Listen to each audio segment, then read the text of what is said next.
nagiging mayabang na ang maraming kabataan, mababangis, hinahamak ang kabutihan, traidor, mapagmataas na isip.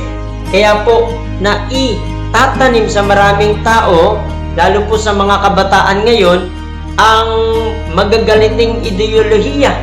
Diba? Galit sila. Minsan galit sa magulang, galit sa guro, galit sa kamag-aral, galit sa sistema.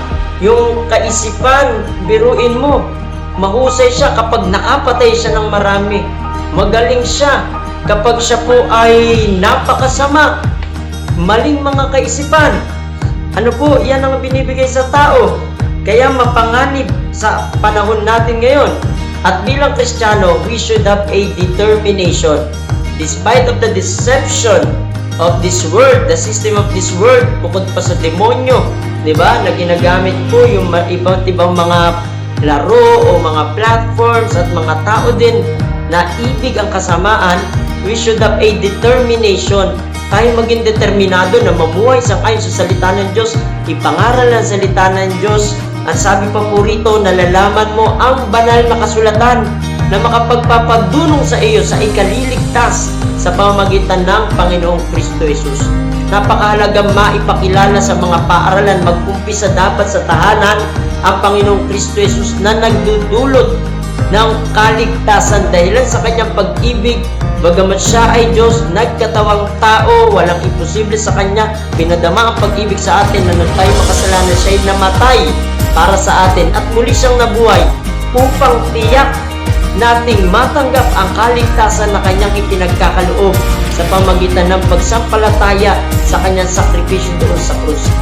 Ang kabayaran ng kasalanan ay kamatayan, kaya kinakailangan natin ang kaligtasan at walang iba na pagmumulan ng kaligtasan na ito kundi ang Panginoong Kristo Jesus lamang. We should have a determination, mga Kristiyano. May kaklase ka, alam ba nila na Kristiyano ka, may Kristo Jesus kang tinanggap sa puso mo, na ibabahagi mo ba si Jesus upang hindi sila umantong sa ganong krimen, upang hindi sila mabiktima, madaya sa mga maling ideolohiya ng pagkagalit at pagpatay, pagnanakaw, pagwasak, mga krimen? May ginagawa ba tayo bilang mga Kristiyano, bilang determinasyon na sa kabila ng marami ng hindi naniniwala sa Diyos o mas gusto ang kasamaan, ay patuloy pa rin na magbabahagi ng Ebanghelyo ng Panginoong Kristo Jesus? We should have a determination, kagaya po ng Apostol Pablo, fight the good fight of faith. Diba? Preach the word, be instant in season, out of season. Mababasa niyo po yan sa 2 Timothy chapter 4, verse 2. Reprove, magsaway ka, rebuke, sumawata ka, exhort, magpalakas ka with all long suffering and doctrine, ng merong mahabang pagtsatsaga, pagtitiis, at ang doktrina. Dapat po talaga sa panahon na ito, ng mga huling panahon, maging determinado tayo, pangaral ang doktrina ng Panginoong Kristo Jesus na makapagpapadunong sa ikaliligtas sa pamamagitan ng pananampalataya sa Panginoong Kristo Jesus lamang. Panghuli,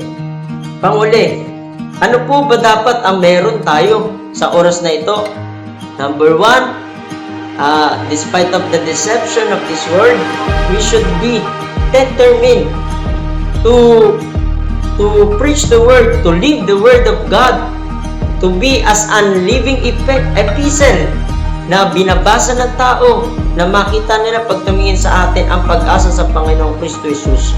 And last but not the least, the direction, masumpungan sa buhay natin na tayo pinapatubayan ng salita ng Diyos. Thy word is a lamp unto my feet and a light unto my path. Ang salita ng Diyos ay liwanag, tanglaw sa ating landas na madilim. Paano ka maliligaw kung may liwanag ka na salita ng Diyos sa buhay? Paano ka magkakasala kung itinatago mo sa iyong puso ang salita ng Diyos? Thy word have I hid in mine heart that I might not sin against thee.